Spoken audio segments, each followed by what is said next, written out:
rendition of our national anthem. Good morning, how's everyone doing? We made it through our first night. I hope we got all our stuff unpacked into our dorm rooms.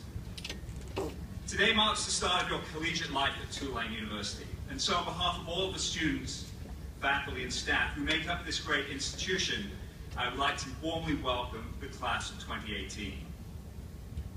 As the newest members of Tulane's undergraduate student body, you are officially members of Newcomb-Tulane College, and according to the Princeton Review, part of the fourth happiest student body in the United States.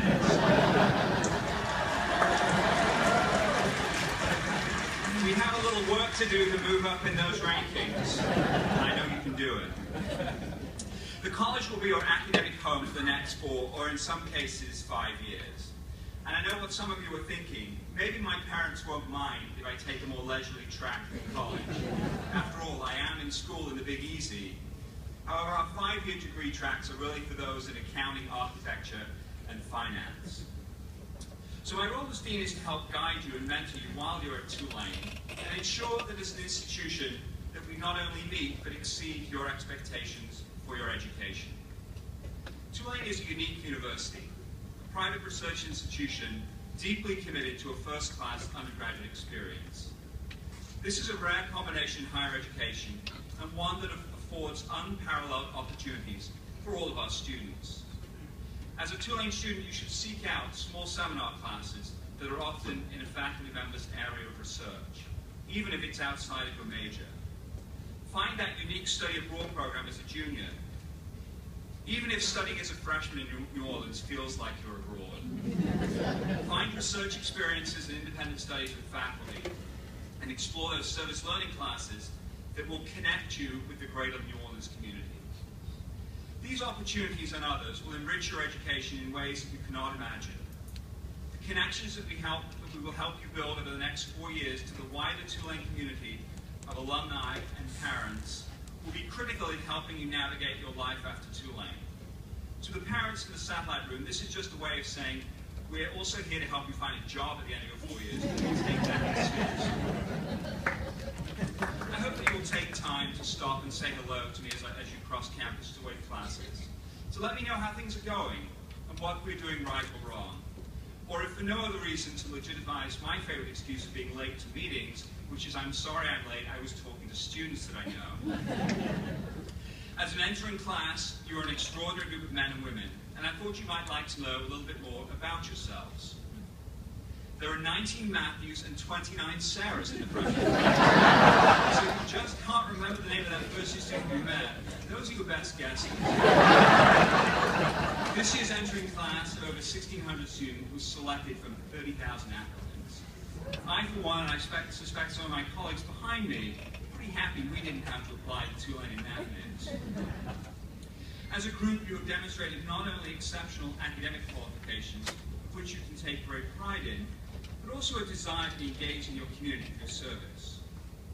Your standardized test scores, an average SAT of about 1340, and high school academic records place you in the top 10% of college-bound freshmen nationwide.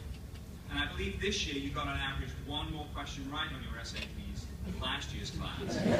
Please don't mention that to your sophomore friends. A couple of you got perfect scores on your ACTs, and almost 2/3 of you ranked in the top 10% of your high school graduating classes. Many of you have been designated either as valedictorian or salutatorian of your high school class, and about 130 of you never experienced anything less than an A in high school. A trend I hope that you continue at Tulane, though as I've said to incoming students before you, you may want to watch out for organic chemistry. You'll come to Tulane from diverse backgrounds, from large and small cities, and from all states except Hawaii, North Dakota, West Virginia, and Wyoming, as well as from many different nations. Some members of this class will be living in the United States for the first time. Students in this year's class come from countries such as Nicaragua, Panama, China, Canada, Vietnam, Spain, Costa Rica, Turkey, Colombia, Zimbabwe, Japan, South Korea, New Zealand, India, Honduras, Germany, my favorite, the United Kingdom, and Ethiopia. So my advice to you is to get to know these students because they seem like really great spring break locations. This also includes many creative figure skaters, philanthropists, and software developers. One student told us that he can play, all at once, mind you, the banjo, ukulele, mandolin, dulcimer, guitar, harmonica, and piano. Another one of you raised homing pigeons, and another placed in the top 8 of the NBC show The Voice. We also have a member of the USA Youth National Climbing Team here. Not a skill that's going to be particularly needed in New Orleans, unless those elevators in Monroe stop working. Many of you have been involved in public service before coming to Tulane, and it is the integration of public service with every academic program that I'm sure was a major decision for you to attend Tulane.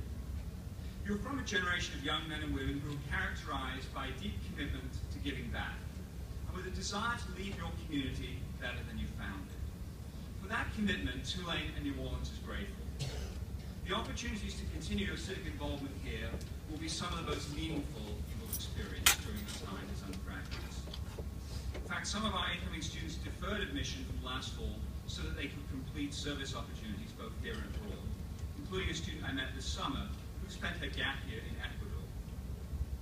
I enjoyed reading what you said in that why Tulane part of your application. You remember doing that, right?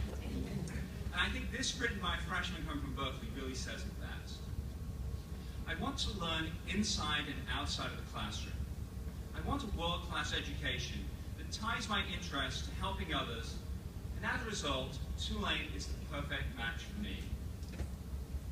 Finally, I'd be remiss if I didn't mention 2 special freshmen. The first is my eldest daughter, Emily. For those of you who don't know her, she's the one who's red-faced and cringing right now. And of course, our new president, Mike Fitz, who will speak to you next. I know that you will give him a true Tulane welcome when he comes to the podium. Your accomplishments, while considerable, are second only to your aspirations for the future. You have told us of your desire to lead at the highest level, to be Supreme Court justices, senators, to be president. You aspire to be Nobel laureates, teachers, performers, designers, investment bankers, medical researchers, and CEOs of Fortune 500 companies.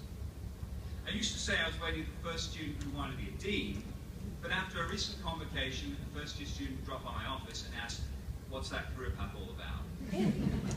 Each of you is now faced with both great opportunities and challenges. You are here today joining our community because you've decided to grasp those opportunities and rise to those challenges, and to use your talents to make your dreams a reality.